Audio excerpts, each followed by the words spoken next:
Take a person, take a story, take you on a journey. It's your take.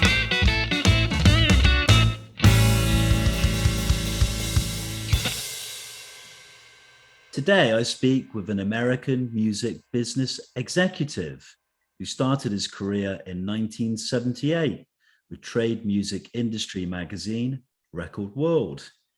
He went on to join A&M Records in 1980 to coordinate and promote music releases with radio stations and overseeing product supply.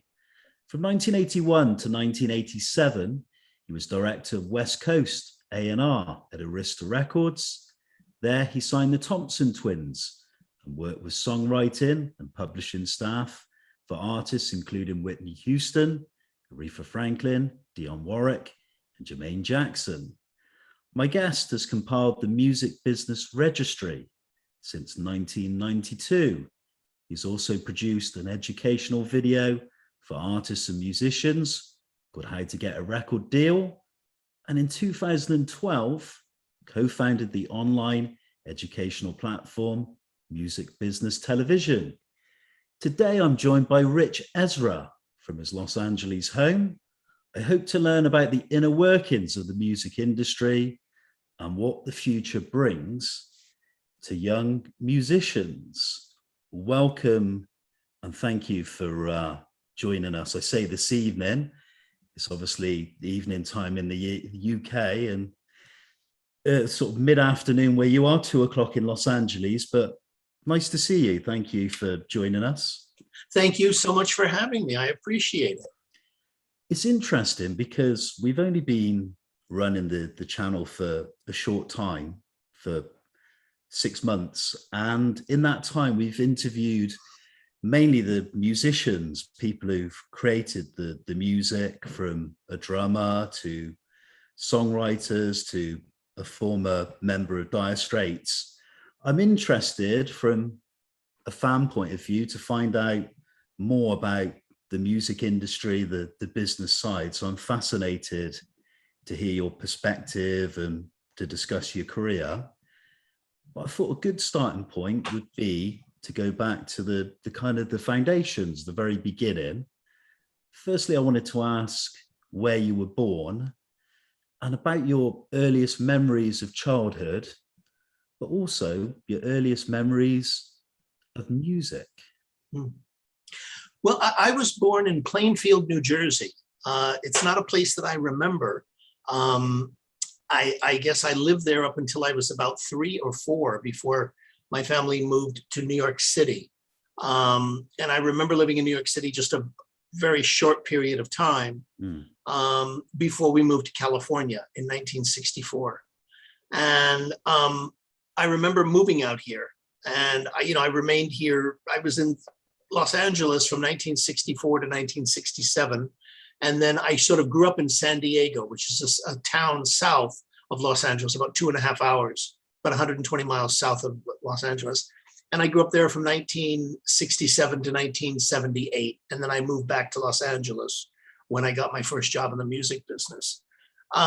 So, growing up, I grew up in a town, San Diego. I went to Catholic high school. I went to Catholic elementary school. I started to develop an interest in music. Actually, it was through films. The very first record I ever bought was a soundtrack to a movie. It was a James Bond movie. It was Diamonds Are Forever.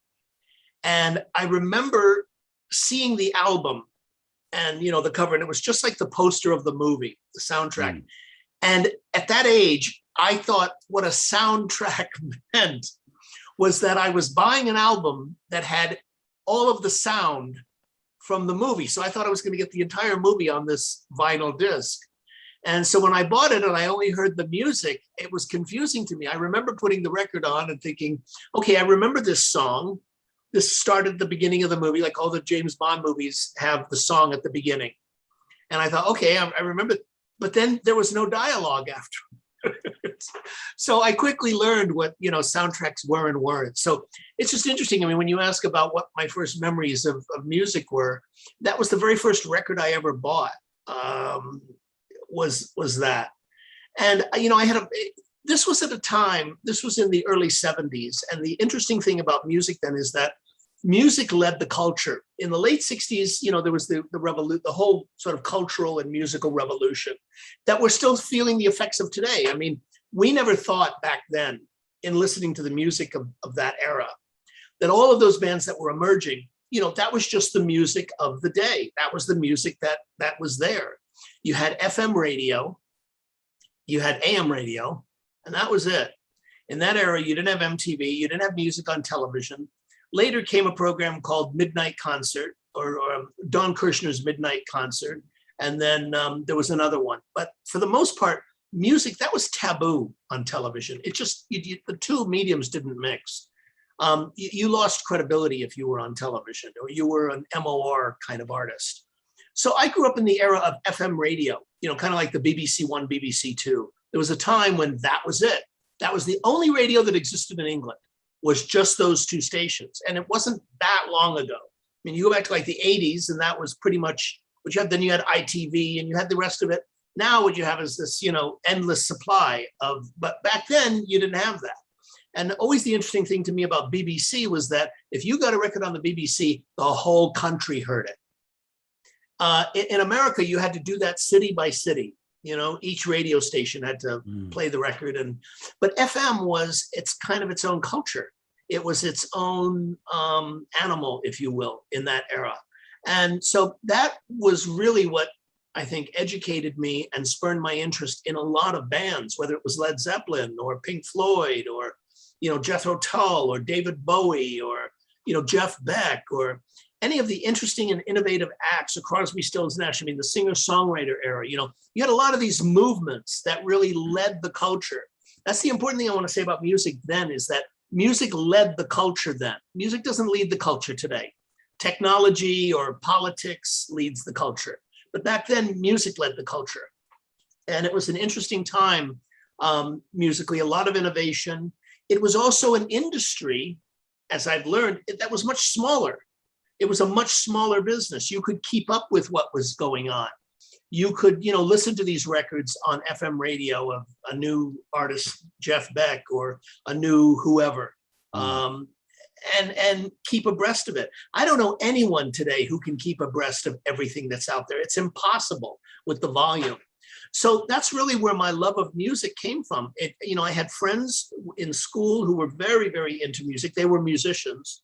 So they educated me a lot about, listen to this band called Chicago, listen to how they use jazz elements, listen to this band, David Bowie, and what he's doing, listen to this guy, Jeff Beck, and the brilliance of his playing, or listen to Led Zeppelin and how they're miles above anyone else doing this kind of blues rock music, then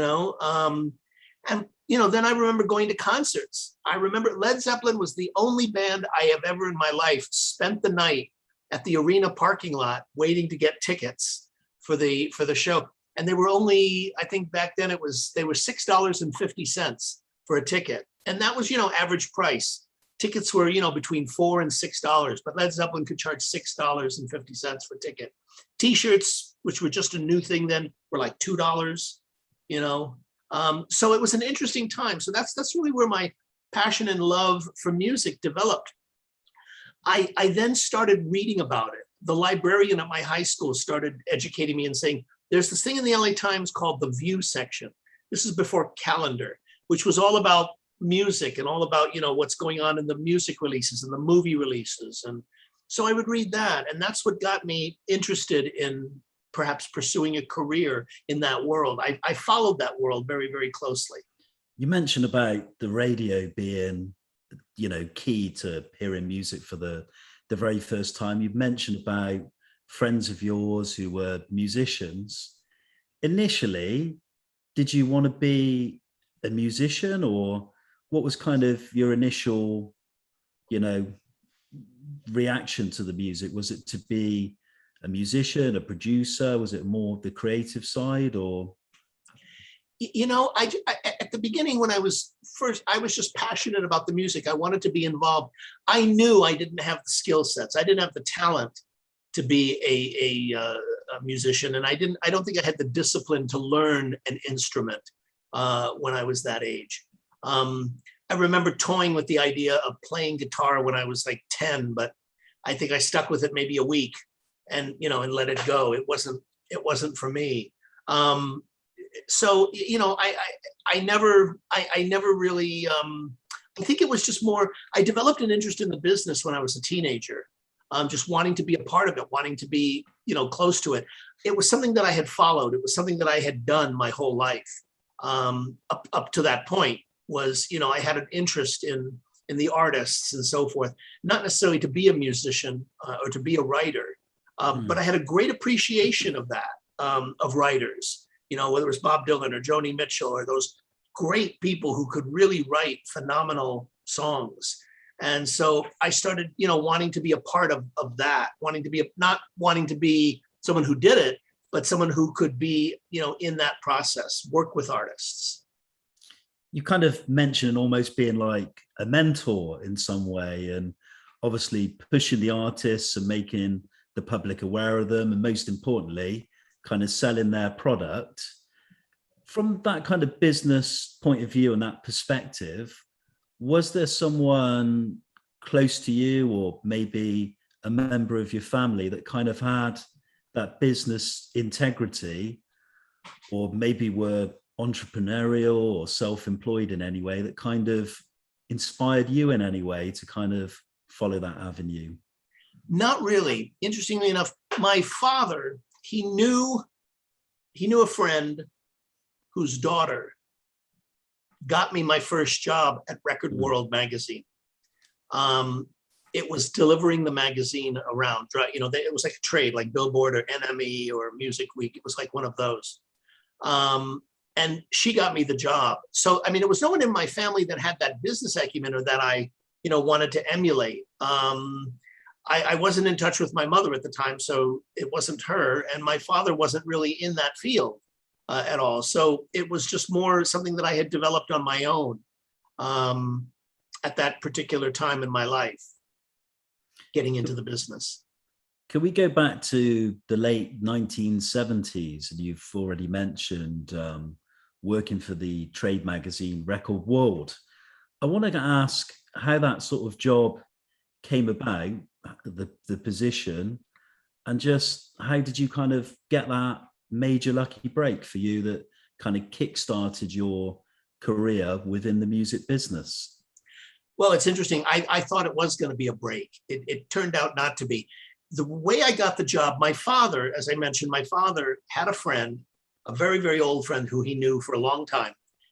His daughter, my father's friend's daughter, knew someone at Record World magazine, and they had told her, they said, we're looking for someone who we can hire, a driver, someone who can go around, pick up the magazines from the airport when they come in every week from the printer, drive them around to all of the news shops, drop them off, pick up the old ones, do that kind of work. I was 18 years old at the time. I thought, this is great. What I loved about the potential of that job, even though it was a bottom rung job, was that it gave me a car.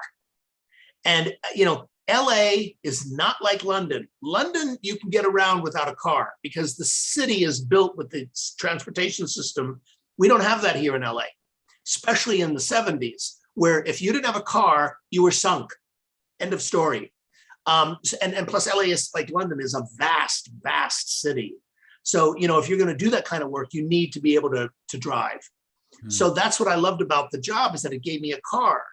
And so I did that for a while, 2 weeks actually. And then I got called into the office and they said, we need to talk to you. And I said, what's the problem? They said, we need to let you go. And I said, why? What did I do? I said, you didn't do anything.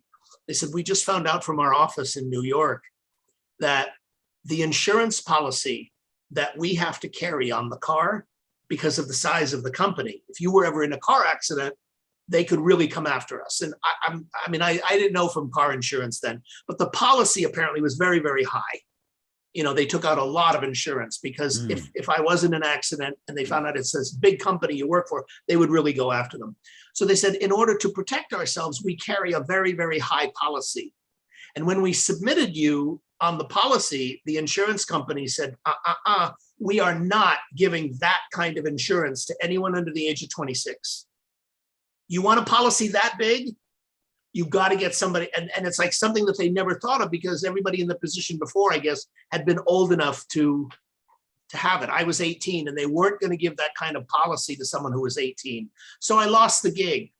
I lost the job.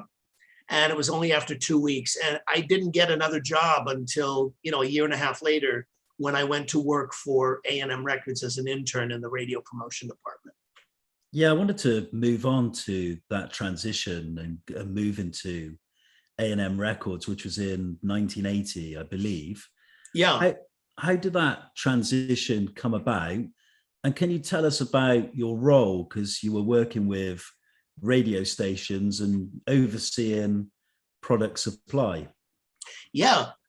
Well, my roommate at the time, he was going to UCLA and he saw a notice for an internship, which is a non-paid gig, non-paid job. And it was in the radio promotion department. It was at A&M Records. And A&M was literally down the street about maybe half a mile from my house. And I didn't have a car, but I had a bike. So this was going to be perfect. I could, do the job. I could do the job. I could, get there very easily. I went and I applied. I met with the people. They said, well, we need somebody in radio promotion. I didn't know what radio promotion was. So I went, and what the job was essentially was contacting radio stations and finding out what records had they added this week. We put the new Hall & Oates in, we put the new Carly Simon, the new David Bowie, and turn that into my boss so that they could have an understanding of what records were being added to what stations, and it could give them a strategy to help with the records that they were promoting at the time. At the time, A&M had Peter Frampton, they had the Carpenters, they had the Police, who had not broken yet. They were still a small independent band in 1980. That was the year that they broke with, I forget what was forget the name of the album. Was it? Well, Roxanne was the first single in 78. Then came out Lanos de Amores. Then there was the third album in 1980, and I forget the name. But we used to see them around the lot all the time. Sting and Sting went to my gym back then in 1980 because they were, staying here in Los Angeles. So we used to see them. And IRS Records was another one. Miles Copeland, who ran that label, they were on the lot. So that was how my introduction into radio promotion came. And then, that was in the promotion department. You had local promotion for the LA area. You had regional promotion for like California, Nevada, Arizona, Oregon. Then you had national promotion, which covered the country. And, I would always keep these guys in, all the product that we had, keep them in the volume of records, because back in those days, you used to have to send out records to everybody.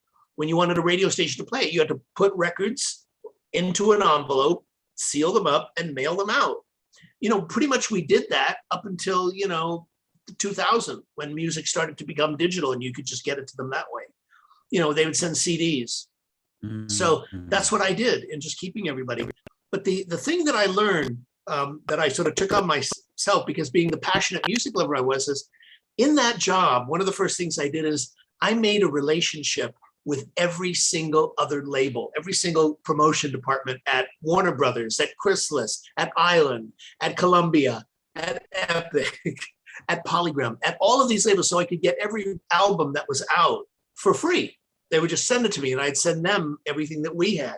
So I was able to build up an enormous, music collection. And it was great for my own education because if I needed to hear the new Blondie album, I wouldn't have to buy it.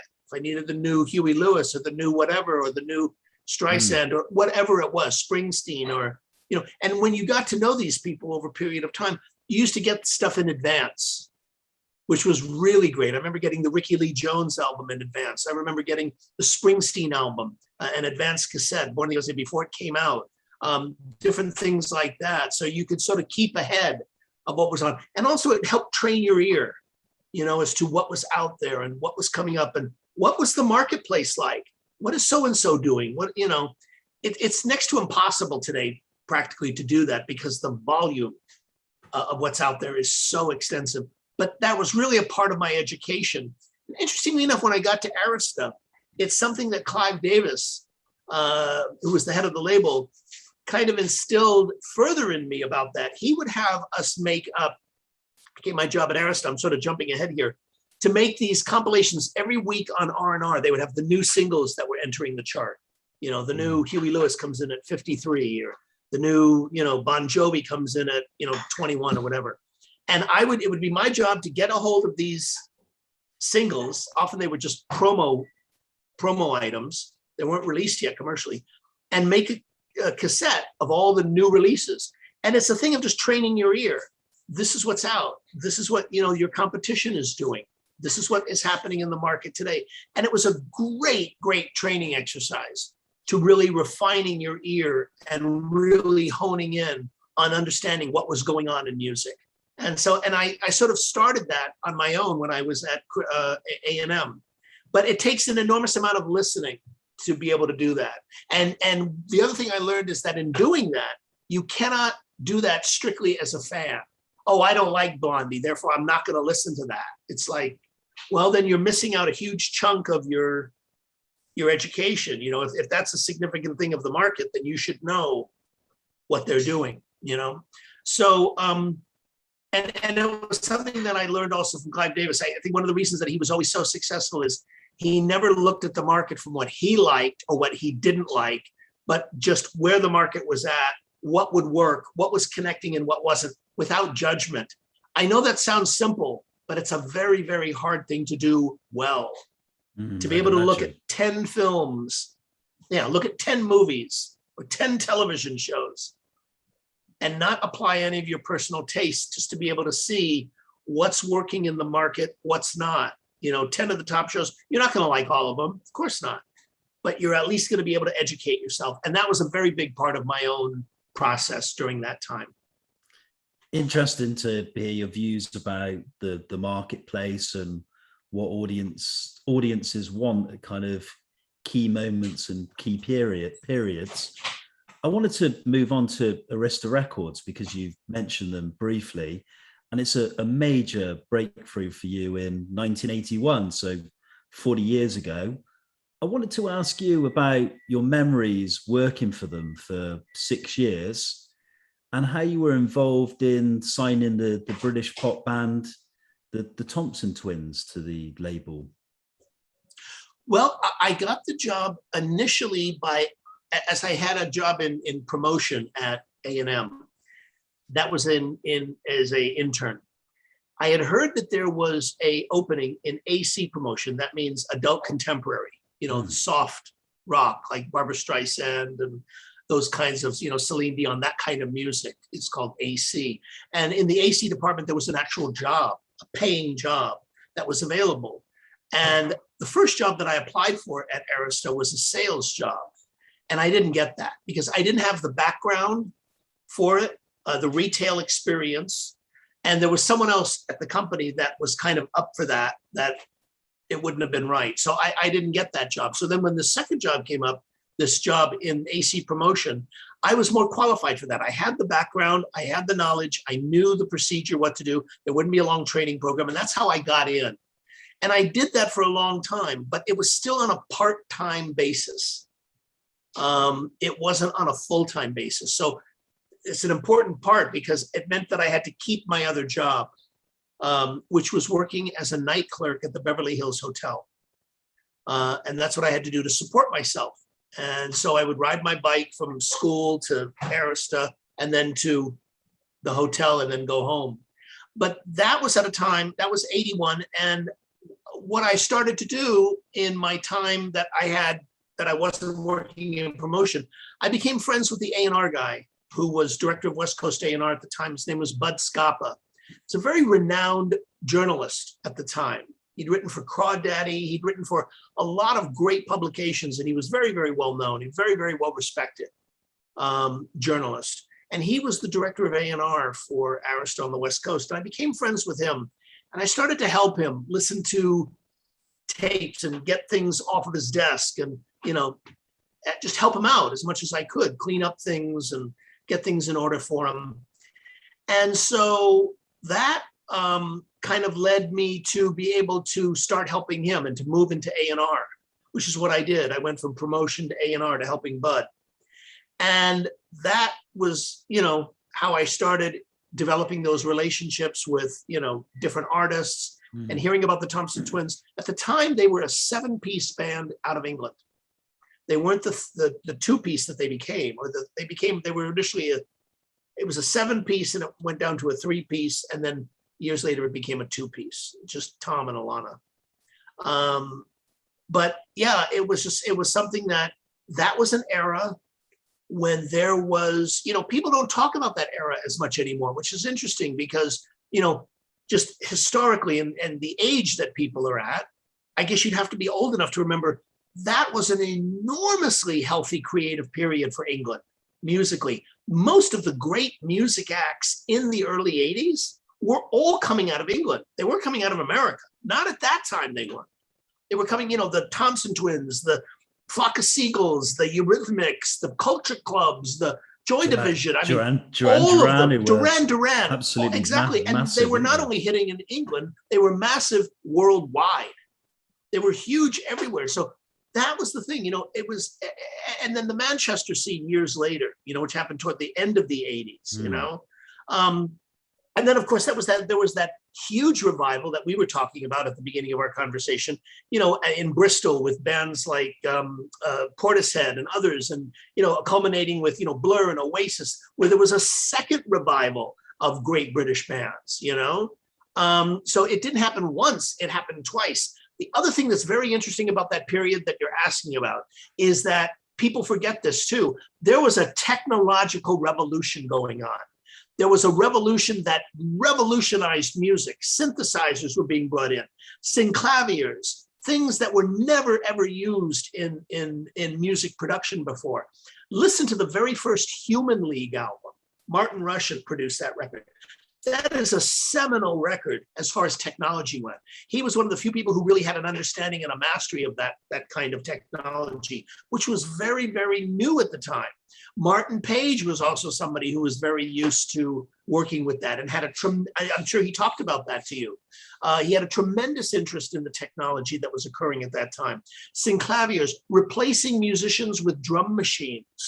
Then as time went on and the machines became more sophisticated, you didn't need a bass player because you could do that on the keyboard as well. So this was and you saw this, by the way, with the Duran Durans and the Fox of Seagulls and the Eurythmics and those artists that had mastered new technology, cutting edge technology that was really affecting, music in the same way that, the recording ability today has been revolutionized, where we all don't need to go into recording studios to make music anymore. We can do it right here in our homes and make it sound just as good as the people at the top of the charts. So those are just some interesting points about that particular era in the 80s.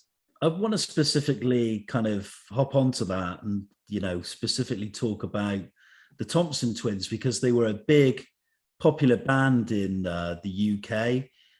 They had many, many hits. They were kind of regulars on a big show over here back then called Top of the Pops.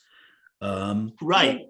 What was it about their image? What was it about their music that you thought, they could be a really big, popular band stateside? What was it that kind of got you hooked? It was the songs.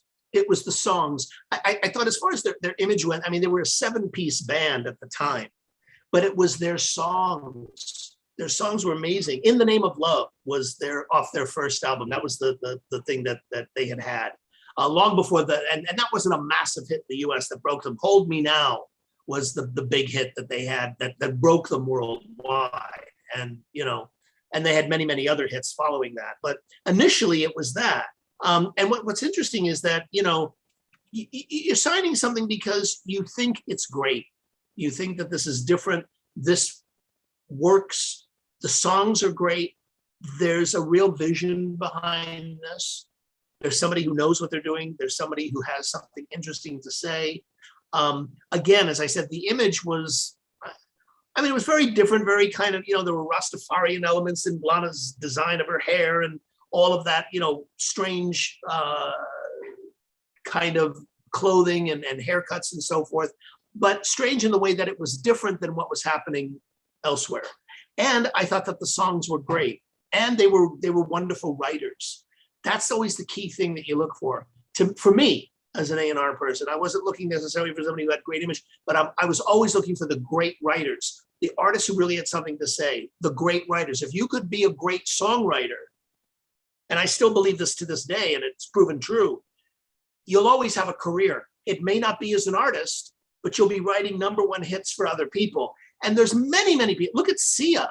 Sia's the classic example. Sia started out as an artist when she was young, had some success, left the business for 12 years, 12 years, and had enormous success as a writer. Then came back with a piece that she wrote called Chandelier. And, the rest is history. She developed this whole image for herself around obscuring her identity because she felt she was too old. That was her thing. I mean, it wasn't people telling her that. She felt for the marketplace she was in, she was too old. So it was that. It was that. Those were the factors that really drew me to them. Now, the second album of Thompson Twins, that's really when it went through the roof. I mean, they elevated their writing and just to a whole new level, and had massive, massive, massive success and massive hits, both in the UK and in the US and worldwide in other countries as well. During our conversation, you've made it perfectly clear that you're somebody who loves songs. You like the, songs that are catchy, songs that stay with us, songs that we can kind of sing along to. I kind of wanted to move on and talk about your involvement in collaborating and working with songwriters and publishing staff to get their works in the marketplace, because you've worked with people who've been involved with such high-profile artists such as Whitney Houston, Aretha Franklin, Dionne Warwick, and Jermaine Jackson. What was that kind of like for you, working with these people that were crafting these popular songs and also, putting them out for the marketplace for people to listen to and go on to become seminal, massive hits, and most importantly, still be listened to like 30, 40 years later? Well, there is something I need to clarify for what you said, which is very important to your question. None of those artists that you mentioned, none of them are writers. None of those people wrote their own songs. Whitney Houston, Jermaine Jackson, Dionne Warwick, Aretha Franklin, none of them were writers. They all were people who relied on what you call the outside song. They rely on, like Ariana Grande relies on other people coming up with that material for her. She's not Joni Mitchell or Annie Lennox or someone who can, write the songs themselves. That's called a self-contained artist. None of those people you mentioned were self-contained, which is an important part of the answer to your question, is that at Arista, one of the things that I learned from Clive Davis, who was a master at this, was the art of the song, the importance of the song, understanding a song from really listening to it, really listening to the melody, the hook, and the lyric. Understanding that, not every lyric is going to be believable by every artist. And that was something that's like, songwriting, the nuances of songwriting. It's like when you look at like a song that Ariana Grande at her age, in her style, could get away with, that a 45-year-old singer like Celine Dion could not get away with. She wouldn't be believable singing that lyric. Do you know what I'm saying? It's like, even though you may say, oh, well, Celine, she'd sound great with this. Maybe she would, but the song wouldn't be right. And those are very, very, they're what you call the Clive used to have a word for it, like the non-verbal or the non-communicative elements. They're the subtler, nuanced elements of songwriting that come down to, understanding. They're the non-articulated things. They're not obvious. So he was somebody who I really learned that from, how to listen to songs, how to understand whether a melody is really moving you here, really taking you someplace. Is the chorus really lifting? Is the lyric really touching you? Or is it cliched formula over and out? You know, as he used to say, very, you know, very brutally, like, you know, look, he said, this is cliched formula over and out, you know, meaning that this is just, you know, an average, predictable, formulaic song, which, you know, look, a lot of songs are, don't get me wrong. There are a lot of songs that are hits that can be that, but that's never something you want to strive for. You know what I'm saying? Just because something's mediocre and working doesn't mean that that's the standard that you want to go for. So I really learned that from him, to your point and to your question about, you know, songs and about the importance of songs. It's never changed. It's never changed. When I look at some of the great artists today, like in the pop field, like a Bruno Mars, for example, I use him because Bruno is a great example, and he's one of the very few, by the way, who generates, he does co-write, but he generates his own material. He's not sitting there like 98% of the other artists in the world today, waiting for everyone to give him songs to record. That's not Bruno's thing. Bruno writes that material with his co-writers. It's a big difference. It's like a Billy Joel or an Elton John. Elton John didn't record outside songs. Elton John wrote his material with Bernie Taupin. It's a big difference. Billy Joel wrote his own material. Oasis wrote their own material. It's a very big difference in the process. Most pop artists today, and most pop artists then, like you mentioned, those artists that whole 5 artists that you mentioned, they didn't write material either. Doesn't mean that they're not a good artist. It just means that in their particular situation, you know, Barbra Streisand is like that, probably the greatest singer of the 20th century, literally. And she didn't write her own material. It doesn't mean that she's not a good artist. It just means that those are people who rely on the great material. They rely on the great song. And you'll find, to your point about songs with those artists, they too have a very fine ear of what works and what doesn't work for them. And that's a very important point to keep in mind when you're looking at material. Could this artist be believable singing this?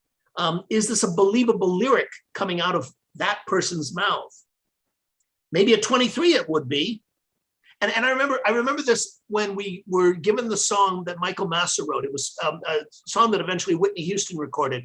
It was called "Saving All My Love for You." I don't know if you remember it off of Whitney Houston's. It's about a woman having an affair. Big hit. It's about a woman very big hit. It's about a woman having an affair with a married man, and she, would look forward to meeting him in the hotel. And I'm saving all my love for you. Even though I'm disappointed and I know I can't have you. That was the whole theme of the song. That song would not have worked for a 45-year-old woman. You wouldn't believe that lyric coming out of Dionne Warwick. Not at that station of her life, you wouldn't. You wouldn't. I mean, it's a pretty melody, but you just wouldn't believe it. And that was something that, Clive said, we need a younger artist for this. A younger artist can bring that kind of like passionate naivete, if you will, that, all of us can make those mistakes and be believable in our 20s. You can't be believable and accepted in your 30s, 40s, and 50s with that kind of thing. It just doesn't work. So these are like just different nuances of how you pick up on songs and what works and melodies and, and the other element is, studying the people who do it really well in other fields. I'll tell you somebody who I thought was a master.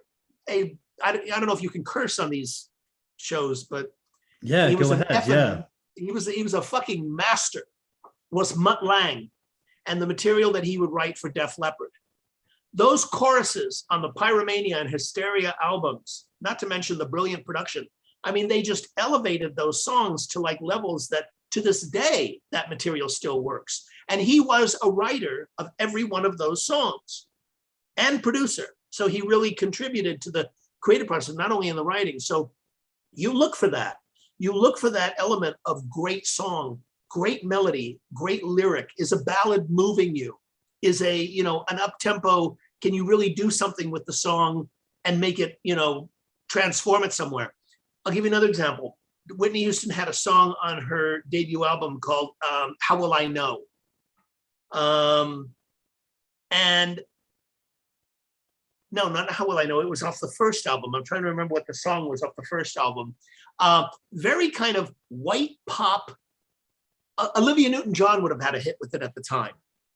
When we got it, we said, you know what? This needs to have, if we're going to do this song and we're going to make it work for this artist, this is what needs to be done. And this is the kind of the thing you're asking about songs, is that you have to know your material. You have to know where's the potential of this?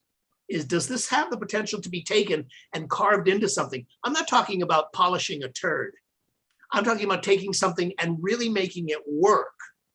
And we did that. We did that with Whitney Houston songs, where, you know, we had great, I Want to Dance with Somebody. That was the name of it off the first album. Oh, I Want to Dance with Somebody. That was a very kind of generic white pop song at the time that an Olivia Newton-John would have had a decent hit with, because she was an established artist. But a Whitney really dug into that. They really did an amazingly funky, sensual track. There was a sexuality to that track. There was a vibe to the vocal that was brought to that song. So these are all elements that you have to look at in terms of a song. Like, first you pick the material and you say, can this artist do this? And if they can, what are you going to do with it? You know, And that, it's a little different now. and that particular song still played on radio probably every day. You constantly hear it in nightclubs. It's such it's almost like a massive anthem, pop anthem. Exactly. for Whitney. Yeah. But you should, you know, if you're interested, go online, go onto YouTube and put I Want to Dance with Somebody demo. You'll find it on there. And you'll hear the original 1983 or 84 demo. It was very, very like pop rock demo. Another one that's, you know, a great illustration of this on a totally different artist. You can find it on YouTube as well. It's a brilliant lesson in the question you're asking about songs, is David Bowie's Let's Dance. The original demo that David gave Nile Rodgers is on there. It's just guitar and voice of David. And you see how Nile created and crafted this entirely brilliant record with that song. It's just very, very simple. Let's dance, put on your red shoes, you know, very simple. None of the, like, you know, what we know as Let's Dance, which is a masterpiece of production and record making. I mean, it's a historic record. And that was like around that same era, 82. So it's interesting as I'm speaking to you about this, because to me, it's like there was a lot of innovation. You know, as there is, I think there's a lot of innovation in record making today as well. The difference is we have so much of it. It's harder to pay attention to those things. And I'm struck by your comment that, you know, we listen to like that song now and it's almost like an anthem and a classic. And I wonder today, with so much material out there, how many songs, even though they're great, can become anthems and classics with the volume that we have coming at us all the time. Yeah, I think that'd be the interesting thing to see if this, you know, the music being made today, how it's listened to or how it's appreciated kind of 50 years on. One thing I kind of wanted to move on from, we've spoken in some detail about songwriters, artists who write their own material, and also artists that have material written for them. And there's so many great, you know, people we can mention, like Lieber and Stoller, Pomus and Schumann, obviously Neil Diamond, who started in the Brill Building and went on to, you know, become a massive performer.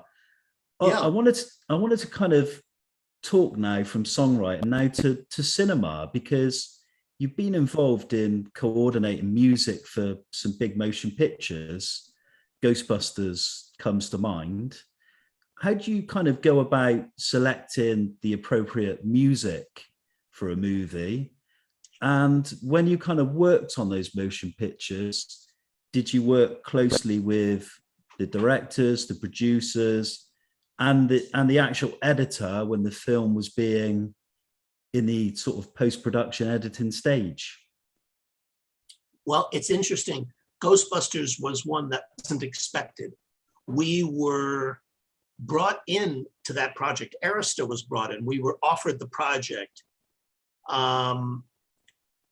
And what happened was that the original producer who was in charge of doing the music, they weren't happy with the songs that they had put together. Nothing to do with the record company. It was the motion picture studio, Columbia Pictures at that time. And they had this movie that they were very, very excited about. It was a big picture with big stars, Bill Murray and Sigourney Weaver, and, and we had literally 3 weeks to come up with, something to make it work. So the whole process was really about, like, Ray Parker. I don't know if Martin told you the story, if Martin Page, because he was involved with that. Martin played on, he was in town and he played on the keyboards for Ghostbusters, because he got to know Ray, and Ray was the one who wrote Ghostbusters for this project. It was a song. We came to Ray and said, we need something. The reason that we came to Ray is because Ray was one of our artists on Arista. When you have a soundtrack, when you're a label that has a soundtrack and you're asked to help put it together, you're going to always go, unless there are things that they have in there and they're already locked, you're going to go with your own artists on your own label. So we went with Ray Parker. And again, like I told you, they weren't too happy with what they had at the original time. So they wanted something new to be put together. And so we did that. We went to Ray and he came up with the track Ghostbusters. He watched the film and wrote that song. So that was, another part of it. The other aspect is finding songs that will work for the project. You're kind of like saying, well, we have 3 weeks. Can this work in this scene? You don't necessarily work with the editor as much as you do with the director. Film is a director's medium. The director in a film, as opposed to a TV show, they have all the authority. The director says, yes, that will work in the scene, or no, that's not going in. In television, it's the executive producer. The director doesn't have that authority. So it's a different medium. And so in film, we had to work with the director in that, Ivan Reitman. And it's funny, here we are full circle 40 years later. His son wasn't even born then at that time, I don't think. His son is putting out the new Ghostbusters, I think, in December or January. Yeah, the remake that they're doing. It's the second remake that they've made of the film. They did one 2 years ago with an all-female cast, and now they're doing this one. Which is called Afterlife, isn't it? Ghostbusters Afterlife. Yeah. Exactly. So that was how that worked. We had to just get the songs as quickly as we could, see what worked, and put them in. Some of the songs, that they're not necessarily in the film itself, but they sort of flesh out the soundtrack. The main title theme was the closing theme of the movie Ghostbusters, Who You Gonna Call? And that became a massive hit record by Ray Parker.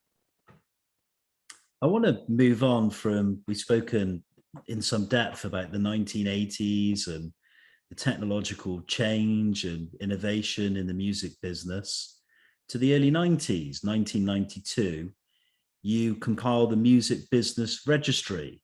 I just wanted to ask what the registry comprises of, and why did you decide to set it up, and how do you keep it updated and as up to date as possible? Well, in 1992, it was a time that was very interesting. It was a very healthy period for the music industry. Although that whole period that we talked about in the 80s, by 1992, every single company that had come up, every single independent company, IRS, Chrysalis, A&M, Geffen, all of them had been sold. Every single one. Like the field of independent music that really helped define the 80s, any significant independent label was sold in that period. So it was a very interesting period where they had, absorbed, all those major labels had absorbed those companies. So 92 comes around, we're still in a healthy period. Music is transitioning and changing again. You had the Pearl Jam album, which was the first indication of that. That was a big 10 million seller, a very, very, very dark album. Then you had the Nirvana album, and that came out, I believe, in 1991, in September of 91. And what made that a seminal album was that it was an album that was immediate. It signaled the change that, sex, drugs, and rock and roll, which had pervaded the 80s, personified by bands like Motley Crue and, you know, that whole kind of lifestyle, Warrant and all of those bands that came about, the hair bands in the 80s, that was coming to an end. Here you had a band that was totally connecting to an audience that you did not see. Perhaps maybe they were waiting for their messiah, and they found it in Kurt Cobain. So that was a major change. So it's an interesting time because that's when, you know, there was a real shift in the market. And it's funny, you know, it's the 30th anniversary of that album this week. It's the 30th anniversary, and there's been the London Times, I think the LA Times, New York Times, they've all written these, like, you know, historic pieces where they can look back now and talk about that era, the 1991 era, and say, you know, what has happened and what was the result of that. So at that time, I used to see this tip sheet. It was called the A&R Directory. And it was a little tip sheet that used to have like all of the record labels. It was like a little pamphlet. And I used to read this thing and I would be like, wait a minute. It would be like all the A&R departments. And I would say, oh, no. Jody is now over at MCA. And then I'd say, no, Bob, no, he's over here. I mean, because I just knew that this was what was going on. So I would call the guy who published it. I said, hi, this is Ritch. You know, I used to work there. So I get your thing. I just want to let you know, you know, you've got 6 errors in here. Oh, and by the way, this record company, Motown, it moved. It's now on, you know, Sunset Boulevard, not on the old address. You still have the old address. So I was doing this for like almost like 6-7 months, helping the guy, until one day it literally hit me. I remember when it hit me like a ton of bricks, and it was like, what the hell am I doing? I should be doing this. I should be doing this. And you know what? It should have obsolescence built in. In that time, in that era, directories of this kind were done once a year. They were done in August and September. They were laid out in November and December and printed, and they were sold to you in January, and you kept it for the year. By the time you got it, it was like 30% out of date, and that got worse throughout the year. My idea was to do a directory that you threw into the garbage every 8 weeks, and you kept up with the changes. So you didn't have to wait a year. And that was how I started the Music Business Registry. I started it with the A&R departments. And I only started there because that's the world I knew, and that's the world I came from. And I decided, number one, I was going to put the assistants' names. The reason I decided that, and that was so revolutionary at the time, no directory had included that information. The reason it was important is because I felt the people who were going to buy this directory, managers, producers, half the shit that they want to get done can be done by the assistants. I need the invoice processed. I need this paperwork signed off on. I need these mixes approved. Can you put this on his desk? If you knew who those people were, rather than, you know, hello, who's this? It would really help. And it did. And that was the first A&R directory. It took me 9 months to put the first one together. And I decided I would do LA, New York, Nashville, and London. That's where I would start from. And I would build it from there. And so I did that. And I basically became, you know, the standard for that. I'm the only one left in the business who does it. And what's interesting is the only reason I have survived is because the information that I publish is not information you can get online. You cannot go to Sony's website and see Columbia Records and the 9 A&R people and their titles and their assistants and their phone numbers. Cannot do it. Can't do it for any record company, major or independent. Few independents have their staff listed, but very few. So that's the only reason I'm still able to survive 30 years later, is because I publish something that isn't available online. So that's how it started. I started with the one, and then I built it to 4 others. From the music registry now to musical education, what made you decide to kind of focus on this area? And can you tell us about your involvement in setting up and running musical business programs, courses, also about some promotional videos that you've produced in the past, how to get a record deal, that one springs to mind, And then I also want to lastly ask about the launch of your YouTube educational channel called Music Business Television, which was launched, I believe, back in 2012. Mhm. Well, it's interesting. Ever since the 80s, when I was at Arista and A&R, I always was asked to do these panels, music business panels and listening sessions, because we had such a large contingent. They would have these like seminars, and they have them in England too. Music conferences and things like that that you go to, and panels and so forth. And they still had those. And so I got into the whole thing of education at that time. I have always believed, and I still believe more so today than ever, because the nature of the business has changed so much. And more importantly than the nature of the business changing, the responsibility for artists today is so much greater of what they need to know and what they need to learn than it ever was in the past. In the past, there were systems in place to support talent, to help talent, to sign talent. All of that existed in the past is gone. It doesn't exist anymore. Now, you have to be able to show through your own volition, knowledge, work, and energy that there's an audience out there who's interested in your music. I mean, it sounds simple to say, but imagine if you're a movie maker and that was the same premise. I mean, imagine it just for a minute. No, I'm not going to give you the money to make your movie. You have to make your movie and show it out there in the world and show that people are interested in it. Then maybe, you know what, then I'll market your film. That's what we have said to artists. The important thing to remember, in the past, the music business for artists was a faith-based business. The Clive Davises, the Berry Gordies, the executives had faith in their own judgment. You are a star. You are somebody I believe in. This is a hit record. Now, the reality, 9 times out of 10, they were wrong. That's the reality. But when they were right, it paid for the other 9 mistakes. Okay? That's the truth. A Whitney Houston covers up a lot of sins. A Bruce Springsteen covers up a lot of mistakes at Sony. A Michael Jackson pays for a lot of development and things that don't succeed, at least at first. And so that became a very, very interesting thing to see over the years.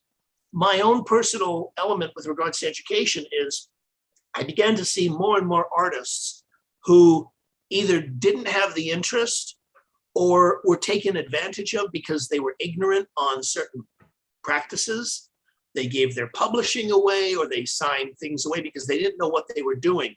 Today, and I say this today, having done this for 30 years, I don't believe that any artist should ever do anything without knowing what they're doing. And there's no excuse today. There is no excuse for an artist making those kinds of mistakes today. An artist doesn't even have to leave their home. They can do what you and I are doing 10,000 miles apart. They can sit and learn because this stuff is available to them. There are experts and courses and things they can do for free, okay, in terms of educating themselves. I think it's very important. I think that the artist today has so much more responsibility, not only in being a great writer and a great performer, that's a given, but now you have to show that what you're offering to the world, that there's actually an audience out there that genuinely has interest in it. And it doesn't have to be, millions of people, but it has to be doing this. It has to be going in the upward, trend, not just, So that's easier said than done. That is easier said than done. I always tell my students, the number one most valuable commodity for an artist today, that's more valuable than money, that's more valuable than power, that's more valuable than market share or size or impact that they can make. The most valuable commodity for an artist today is none of those things. You know what it is? It's the ability to get someone's attention. Why? Because we live in a world where, I mean, just think of this. If you don't believe me, just think of this. From the moment your eyes open in the morning, literally from the moment your eyes open in the morning until they shut at night, how many times is a husband, a wife, a boyfriend, a girlfriend, a parent, a father, a mother, a boss, a sister, a brother, a friend, an email, a text message, a website, something somewhere trying to get your attention? And how many things do you give it to, and for how long? And you can then see how, hey, check my song out. Hey, come to my show. Hey, listen to my album. How difficult that becomes. And the hardcore reality in answering your question about education, it doesn't matter if you're Disney. Disney can write a check for 9 figures, hundreds of millions of dollars, and people can still go, I don't care. It's not like it was in the old days where money could buy the attention, because we had so many things now. You can't buy attention. That's why it's so valuable. That's why it's so valuable. That's why people's attention is so valuable, because it can't be bought. I can't say to you, well, you know what? We're going to make your show the biggest in the world by just writing the check. You used to be able to do that. You used to, where I would say, you know, we're going to promote this record and we're going to give it all the money, time, and energy and people, and we're going to push this. And you'd have big successes. We don't live in that world anymore. And that's why I feel that education is so important. That's why I developed MUBUTV, because artists need to understand the most important thing they need to have is an audience. If you have an audience, and we've learned this for years, you look at artists who come from the 70s, 80s, who don't make hit records anymore. They don't make records anymore, but they can go out to a club and sell it out. They can perform in London, haven't had a hit record in 25 years. Duran Duran hasn't had a hit record since 1993, but they can still go out and perform and tour and generate an audience that wants to see them.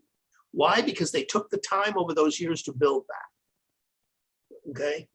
That's what artists need to do. Today, the artist has more opportunity to do that, but it's also tougher. The good news for artists is that there are no more gatekeepers. There are no more people at the label saying, you get the record deal and you don't. That's the good news. There are no more gatekeepers. The bad news for artists is that there are no more gates. They've all been plowed down. And it's like, I don't know, did you ever see the movie Notting Hill? Yeah, I've seen that film, yes. Okay. There's that scene in Notting Hill when she's the very famous actress and she spent the night with Hugh Grant and she gets into an argument with him and she opens the door. She's leaving his place. You remember that? And there are 500 reporters going like that with the microphone in her face. And she's like shocked, like 500 people. That's what it's like out there today. Okay. That's what it's like out there for artists. It's, you know, it's daunting. It's daunting. And so I think that artists need to be educated. I think they need to learn how to build an audience. And it's not about, you know, getting more and more money on Spotify. It's about getting scale. It's about getting an audience who is interested in what you do, who wants to buy your merch, who's interested in that remix, who wants to check out that video of the acoustic version of your hit record of you, just you in the studio. You know, it's building a deeper connection, not getting bigger. That's impossible. We live in an era where the biggest stars are small compared to like what we remember from Michael Jackson, when in a world when we only had few. That was an era when you could be gigantic because there, and we had, it was in a world of limited supply.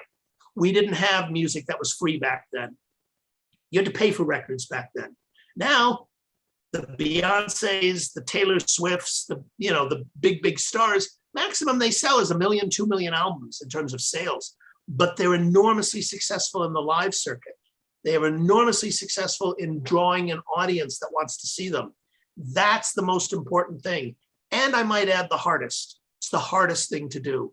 But when you can do that, when you can draw an audience, and remember, we're in an era where more and more people have the ability to draw an audience, and they're not people that you and I have ever heard of. They're not people that will be on the cover of People magazine or NME or Music Week. No, that's reserved for like, the Ed Sheerans of the world. But there are people who are making an active, viable living. It's hard. It's really, really hard today. And I remember writing about this back in 2004. I was going through one of my old publications and I was writing about that the artist of the future is going to have to be educated about what it takes, because I saw this coming. I saw this whole thing coming of what it's going to take to actually succeed as a recording artist. And it's going to be next to impossible because everybody has the ability to do it. Everybody. You know, you can do it, your neighbor can do it. Everybody can put music out. 40, 50,000 songs a day uploaded to Spotify, most that will never be heard. You know, how do you rise above that noise? How do you rise above, like when you open that door in Notting Hill, how do you become the one reporter whose question gets answered among 60 people screaming at Julia Roberts at once? You know what I'm saying? It's like, that's the metaphor. And it takes time. You know, there's no machine or button you can push to make that happen anymore. Major labels know that. Major labels know that. Yeah. My final question, and you've kind of touched upon this already with what you've been saying, you've seen such major radical change since you entered the music business in the late 1970s. Where do you think the further changes are likely to be in the future for the music business? Do you think technology will be the key factor in the change? And what do you think the future holds for young artists trying to break into the industry and get their music heard, and for people to buy into their product and go and see them live?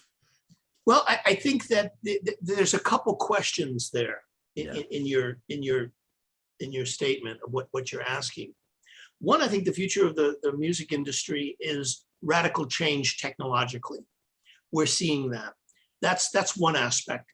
The other aspect that I think is really significant to your question is that we're going to see, and we've seen this in other industries over the last 20 years, we're really starting to see it big time in the music industry, is the globalization of music. We're starting to see, you know, England and the US, those have been established markets forever. For as far as your grandparents would remember, like solid music industry in those times, okay? But, and England and the US used to make something like 40% of every dollar that was made on the planet in music came out of England or out of the US. That has changed, okay? Now, when you look at the $100, maybe 35 of it is made from the US and England today, and 65 cents of that dollar is made from all the other territories in the world. Does that mean that England and the US have gone down? No. It means that the others have risen up, that they've developed infrastructures. India has an infrastructure. China now has an infrastructure. South America has a huge infrastructure. Technology has allowed that. Technology with cell phones, technology with video streaming. The number one language in pop music in 2019, for the first time ever in the history of mankind, wasn't English. It was Spanish on a worldwide basis. That's never happened before. So that's, I think, a very important part to your question, is that I think you will have more artists in more territories having success, which means that it won't be surprising if you have an artist from Pakistan having a huge hit in England, or an artist from, you know, Africa having an enormous success in England or in Norway or in the US, or a big act in India having, you know, massive hits, or a remix or something happening. Just like it happened with Despacito, which was the biggest, you know, Spanish language thing that Justin Bieber got on. That's one thing. The other thing, as far as new artists, I think that the technology part of the first question you asked, and that aspect, will only continue to enhance. This is the thing that I spoke about at the beginning of our conversation, where I said that aspect of the rapidity of change, how fast that aspect is changing in the world today. Like another major breakthrough, another technology that can do like this. Those things are coming at us on a weekly basis. There's now something called the metaverse. Have you heard about this? No, the I didn't know about metaverse this at all. No. Okay, you should look into it. It's very interesting. It's the thing that they feel is going to replace the internet. I'm just now starting to get, there was 2 major articles in the publications about it. When we get off the call, I'll send you the emails on it. really fascinating stuff. It's like people want to like, well, what's next after the internet? Well, this is something that they feel could be the next thing. So to answer your question, I think it's going to be technology that's going to allow new artists to emerge. What I think is going to become where the technology is going to really play an active role in new artist development is in their ability to reach an audience. So the biggest transformation to me is not that there's going to be more famous artists or that we're going to have, more people at the top. There's only so much room at the top. There's only 10 spaces at the top 10. That's it. I mean, unless we reinvent mathematics, I don't know how you have more than 10 at the top 10. But what we are going to have, and what I see for the future, is we're going to have more artists have the ability to connect with an audience because of technology. I'm starting to see this big time with independent artists with live streaming. We saw it with the pandemic. It wasn't intended that way, but a lot of those streaming services, and I don't mean with Zoom, but I mean with the streaming services, Twitch and several others, are really now starting to become viable elements. And you're seeing lots and lots of big money going into that whole world of streaming. Streaming will not go away. And I don't mean music streaming, I mean live streaming of concerts, this kind of thing that we're doing, where you're going to see that when the pandemic, goes away, streaming like we're doing for concerts is going to become a very viable element of that artist's package. Maybe you can't go to London to see them at, £800 or whatever, a top ticket, or £100 it's going to cost you. But maybe you'd be willing in Bristol to sit and watch a show for like £20 of that same show that's going on in London. Maybe you'd be willing to do that. And how many other people would be willing to do that? That never existed before. That ability never existed before. The thing that we're doing right now is sort of a microcosm metaphor of it. You and I are having a conversation on the music business. It's late at night for you. It's the 3:30 in the afternoon for me, and we're talking 10,000 miles away. It's no different for these artists in the future. Yeah. They're going to have the ability to connect with their audience. That's the biggest change that I see. More artists having that, but it's not going to happen in a vacuum. Artists have to learn that what's expected of them, what they need to have beyond their talent, beyond their writing, beyond their performing, is an ability to understand that their career is their own. No manager is going to give it to them. No agent's going to give it to them. Those systems are gone. I'm not saying that it doesn't exist in the world at all, but if you look at the music business for a new artist from 0 to 100, you used to get discovered at 0. And there were systems to take you from 10, 20, 30, 40, 50, 60, 70. Now you, the independent artist on your own, have to go from 0 to 40, at least 0 to 40 on your own. And you better learn how to do it. And those that don't know how to do it or won't learn, maybe this isn't the profession for you in 2021. If this were the 70s or 80s, there were plenty of systems, lots of systems, like I said, that supported talent, that gave money, that gave management. I mean, there was a whole different world. There was a whole different kind of view of the industry. It also was a lot smaller. Now the responsibility of bringing visibility to your career as an independent artist is you. And so those are the main changes that I see, and the main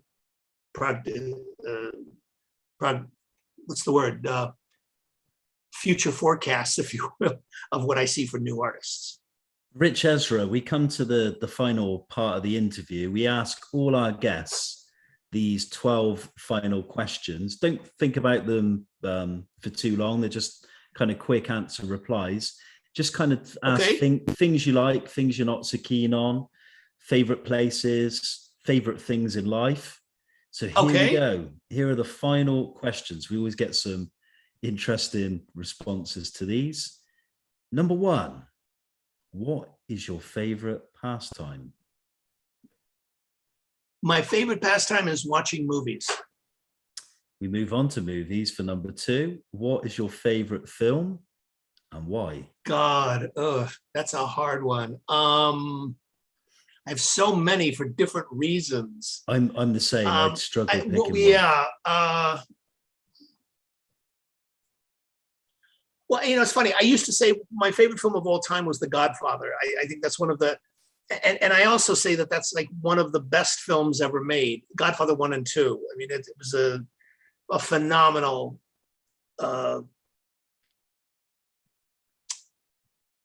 piece of work. So, I mean, as far as that, like, favorite, yeah, I get favorite. It's hard because different movies move me for different reasons, but I'll go with that. I'll go with that.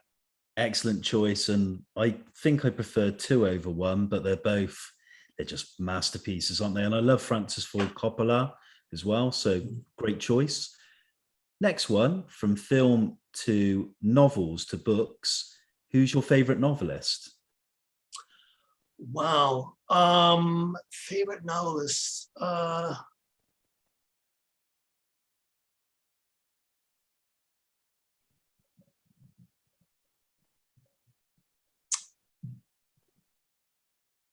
God, I feel so stupid. I can't remember his name. He wrote The Hours, which was just a spectacular book and an incredible movie. Michael something. I mean, I know the film you mean. Yeah. I can't remember his name though, but he's certainly one of my favorite novelists.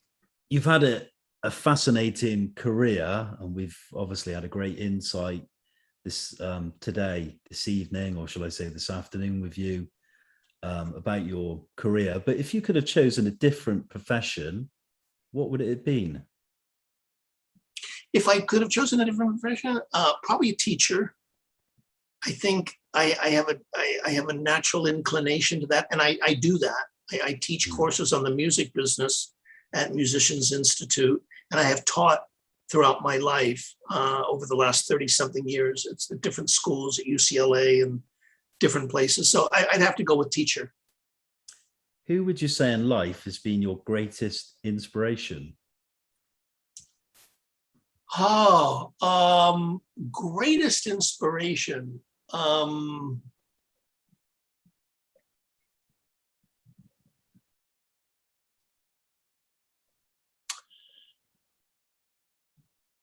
Well, I probably have to say there's 2 people, Clive Davis and David Geffen. They were people who just achieved, through, they achieved everything and beyond in this business because they loved it. 2 totally different people in terms of their skill sets. They're not talented in the same way, but they both were very, very inspirational for me, I would say. Newspapers next. Do you read one? And if so, which one? I do read newspapers. I read voraciously. I read about 4 different newspapers a week. I read the New York Times and I read the LA Times. Moving on to food. What is your favorite food? My favorite food is Thai food. I love Thai food. I love barbecue chicken, Thai food, Thai barbecue chicken. I love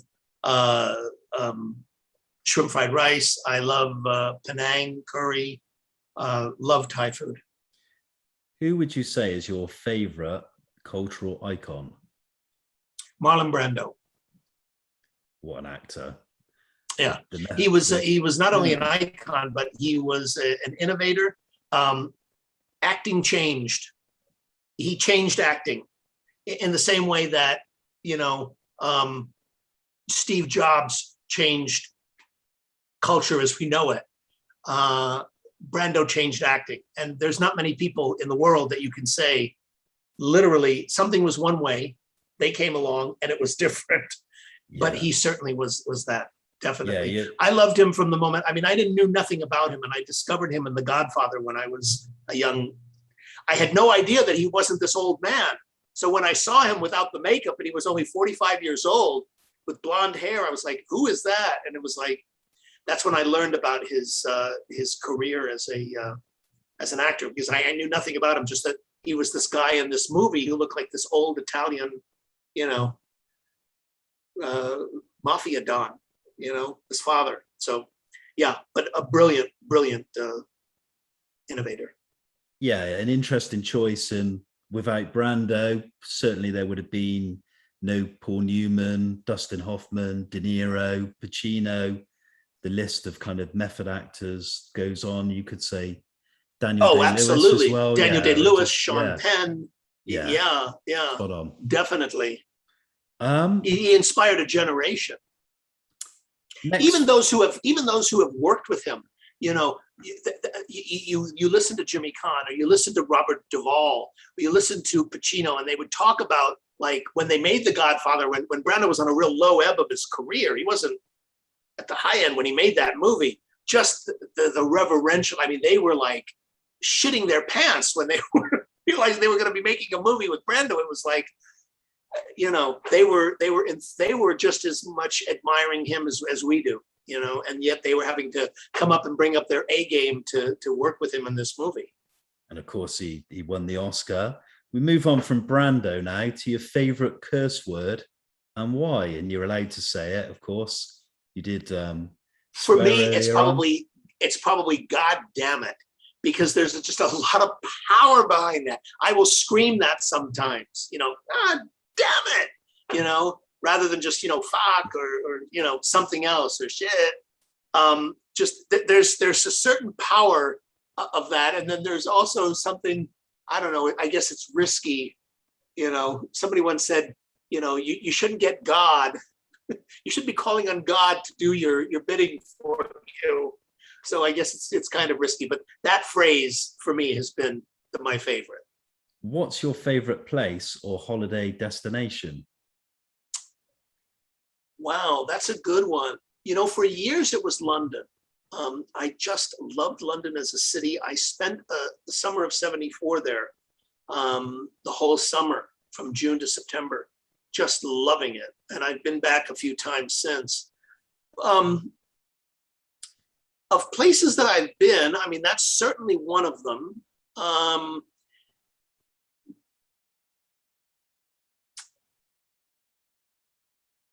Yeah, I would, I'd have to go with London because it offers everything that I would want. The other one I was going to go is a nice beach to relax, but for me, I love that, but I can only do so much of it. It's like, I remember going to Hawaii for 10 days and it was so nice and relaxing. But at a certain point, I couldn't imagine doing another 10 days. It would be like, it's like enough. So I think I could get the relaxation. London offers a lot of beautiful parks, beautiful places. It also has all the culture. You have the history. I mean, we don't have that history in LA. I can't go to those great palaces and castles that you have in the city and tour that stuff, like you can in London. And plus, car ride and you're out in the country, Stratford-upon-Avon, and it's like you've got it all. So yeah, I would have to say London because it offers everything that I really value. And two final questions, the last two. Firstly, what is your greatest achievement to date? God, I think probably my greatest achievement to date is becoming a better teacher. It's being a good teacher. I think that's probably my greatest achievement. What I mean by that is what I've been able to contribute to others. That's probably my greatest achievement, is what I've been able to pass on to others is my greatest achievement. Wise words and a nice answer. And here's the final one, Ritch Esra. Tricky one, this. How do you wish to be remembered? I wish to be remembered as somebody who was very giving, shared what he had, contributed what he knew, and was a kind and good person. That's how I wish to be remembered. As I've gotten older, those are the values that really resonate with me and stay with me. Like yourself, I would call myself a musical fan. Music is a great part of my life. I listen to music every day. I write songs, God help us, or try to. I play a few, about 6 chords, but I have a go. But I feel tonight that it's really been a great musical education for me. And I hope the people that listen and watch this conversation back, the interview. It really has been an incredible insight into a world I knew nothing about, really. I know a lot about music artists. I know about recording dates and names of singles and songwriters, but not the inner workings of the music business. So thanks for sharing your views and your story, your journey. It's really been an interesting 60 minutes plus, and I wish you all the best and thank you for your time. Thank you so much for asking. I appreciate it. I've enjoyed the conversation very much. I hope that there's some good information in there for people. But thank you for having me. And finally, how do we find out more about yourself, and what does the future hold for you? Well, you can find out more about me at musicregistry.com. You can write me, Ritch, Ritch, at musicregistry.com, or just go to our site, musicregistry.com. My contact information is all there. You can contact us, you can email, you can call. And the future for me is, doing more music business education, we're putting a whole new season, several seasons together of MUBUTV, which is the music business educational channel. That's coming up. We have 93 episodes, 93 interviews, and 40 podcasts that I've done over the last, year and a half with my business partner. We've conducted those together. And so that'll be exciting. And I'll let you know when those come out. We're probably going to be putting them out. I would say probably at this point, we're probably going to be launching that in the new year, all the new content. Thank you kindly once again for your time. And to wrap things up, thanks for taking part on Your Take. Thank you. Thank you so much. And I appreciate you having me.